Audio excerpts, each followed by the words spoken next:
That's a positive development in our Indian politics that BJP lost its single majority in Parliament. A strong opposition is there inside the Parliament. That was very much visible during the last Parliament session. Whatever work and style of functioning which was visible during the last two Parliament, that was slightly changed during this Parliament because the presence of strong opposition has restricted the authoritarian move of Narendra to some extent.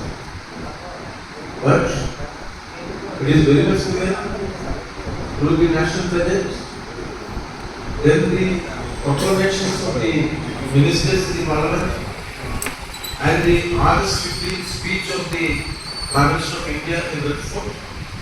BJP is going to pursue the cabinet agenda as well as the anti-economic policy vigorously in near future also. So we have to be very careful about the emerging political situation in our country.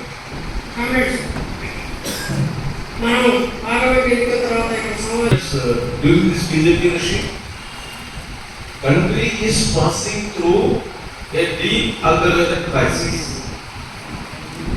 Thereby, the employment scenario for agricultural laborers has been covered. The agricultural productivity has been fallen, which was resulted in big mass movement of the farmers and agricultural laborers across the country. Similarly, this manufacturing sector which provides more employment to people. Last 1 decade, there was a fall in the productivity of manufacturing sector. Not only that, the share of GDP from manufacture has been reduced from 15% to 13%. So actually, that also appears to the economic sector. Then the crisis has created big problem is into MSMEs, medium scale industries. That also had an adverse impact on employment. So the unemployment became a big problem in India. For the young people in India, there is no scope for employment. Industries or manufacturing or is service sector or agriculture, everywhere. There is huge unemployment number. The biggest problem which we are facing among the young generation is nearly about 23%, and also among the rural masses it is 8.1% unemployment. So that way unemployment has been increased. So the price rise is increasing and the prices of the essential commodities are further spiraling in an accelerated rate. So naturally all these issues have been an adverse impact in the day-to-day life of the poor section in our country. ఈ కాలంలో వ్యవసాయ రంగంలో తీవ్రమైన సంక్షోభం ఉంటుంది. ఈ కారణంగా గ్రామీణ ప్రాంతాల్లో పూర్తిగా ఉపాధి దొరకడానికి చాలా ఇబ్బంది పట్టేది. అదే రకమైన వస్తువుల ఉత్పత్తి రంగంలో కూడా తీవ్రమైన మాంద్యం అనేది ఏర్పడింది. అవి కూడా ధరలో ఉత్పత్తి అనేది బాగా దెబ్బతిపోయింది. ఈ కారణంగా మొత్తం ఈరోజు యువకులుగా ఉన్న వాళ్ళకి వాళ్ళ ఉపాధి దొరకడం అనేది చాలా ఇబ్బంది అయిపోయింది. ఈ మధ్యతర పరిశ్రమలు లేకపోతే చిన్న మధ్యతర ఉత్పత్తి రంగాలకు సంబంధించి కూడా తీవ్రమైన సంక్షోభం అనేది నెలకొంది. దీని కారణంగా కూడా చాలా మంది ఈరోజు ఉపాధిని కోల్పోవడం జరిగింది. మనం ముఖ్యంగా చూస్తే పట్టణ ప్రాంతాల్లో యూత్ లో 23% ఈరోజు నిరుద్యోగ శాతం అనేది పెరిగింది. అదే రకంగా గ్రామాల్లో కూడా 18.1% ఈరోజు నిరుద్యోగిత అనేది ఏర్పడుతూ ఉంది. దీని కారణంగా ఈరోజు చాలా తీవ్రమైన సమస్యగా ఈ నిరుద్యోగం అనేది ఉపాధి లేకపోవడం అనేది ఏర్పడింది. అదే రకంగా వస్తువుల ధరలు కూడా ఈ కాలంలో బాగా పెరిగినాయి. ముఖ్యంగా ఆహార ఉత్పత్తులు ధరలు కూడా చాలా తీవ్రంగా పెరిగిన పరిస్థితి అనేది మనం చూస్తున్నాం.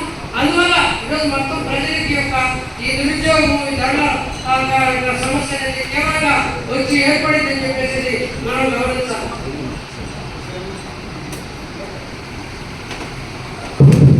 Problems with regard to the rural situation. No land effects.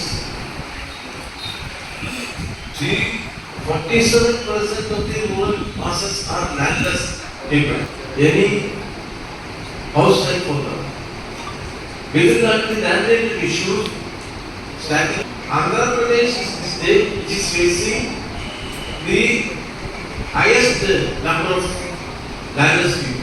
Here in this state, I think more than 54% of the village people are landless and landless in Andhra Pradesh. So the issue of landlessness is more in Andhra Pradesh. So this BJP government at the center or any of the Bushra Party government, center Kerala government has a specific program to eradicate the problem of landlessness and outside.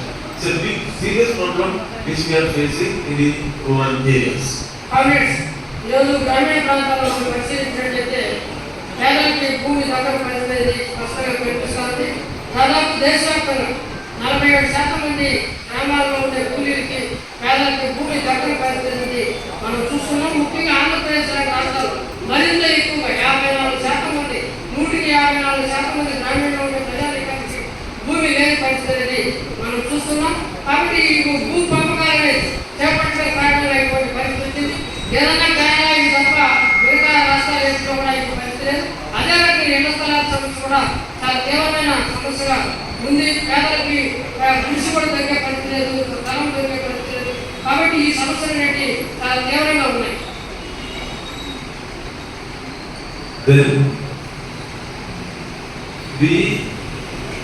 Living condition, how to provide some facilities for the poor.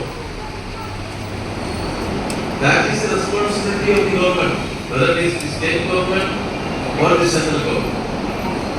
They have a special responsibility to provide special assistances for the poor people in our country. As far as social security schemes are concerned,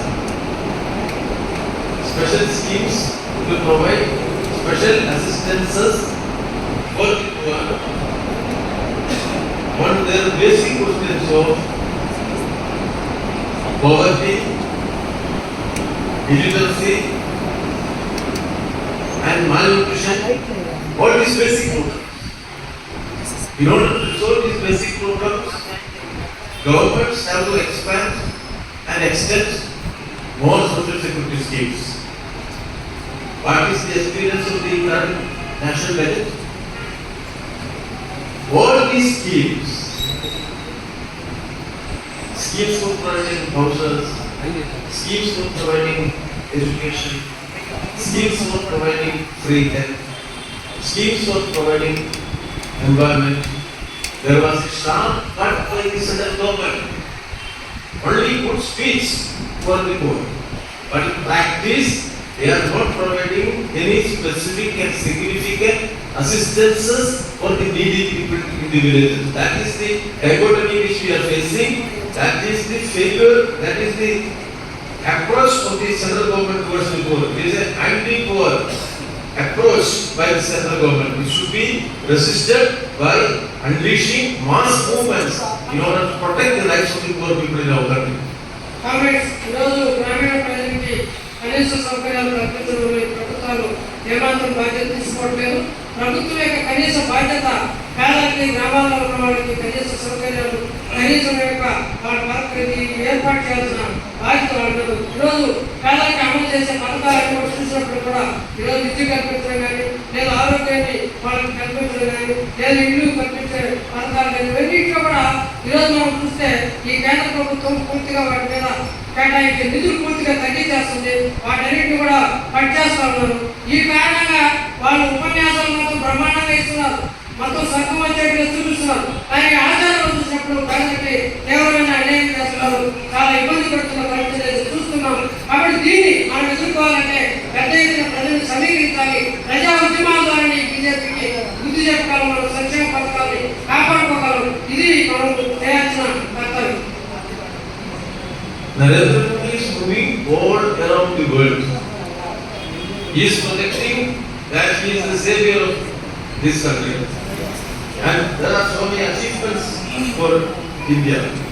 He was succeeded in resolving the problems. After resolving the problems of Indian people, now he is going to resolve the problem between Ukraine and Russia.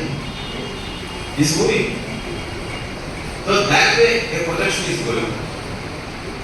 But international statistics shows that India is lagging behind. In the poverty index, India is 111 among the 125 countries. Malnutrition, this is the highest number of malnutrition we are facing in India, Indian children and women. And so many other indexes, the capital index. India is not ready to make any calculations for the census. Now, country is not taking the census. Why? Census is supposed to be done